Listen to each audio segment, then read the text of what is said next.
Africa Week starts at King's College in London. The focus is on renewing African agency in the New World Disorder. The keynote speaker is none other than National Assembly Speaker Thoko Didiza. Now, Khayelihle Khumalo is there. Let's cross to him for more. Red buses and all, Kaya. Talk to us. Good morning to you in London. What are we expecting today?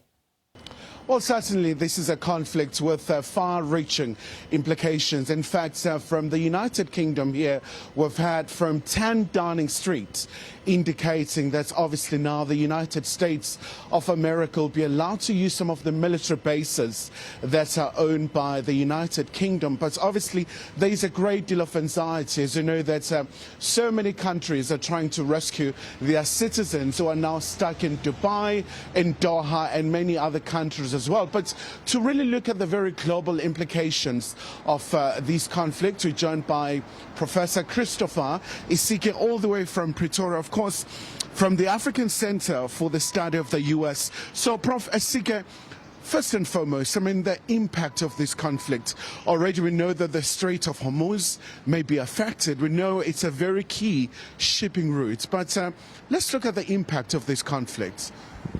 Well, like you said, it has far-reaching global implications. We have already seen the regional wider effects in the Middle East, with countries being drawn into the conflict even when they don't want to.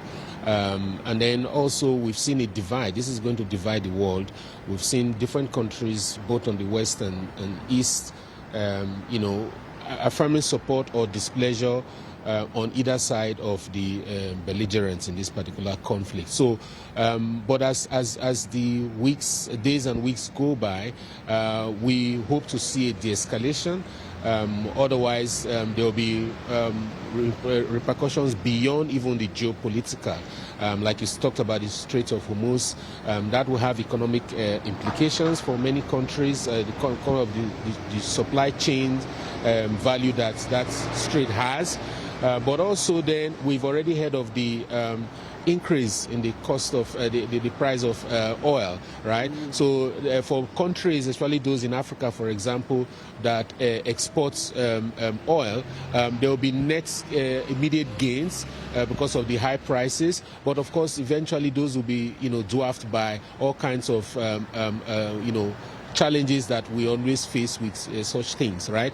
And then countries that import petrol or import oil for their energy use will also be gravely affected by this. So it's a conflict that is unnecessary, we shouldn't have, but we'll have to face the ripple effect as the days go by.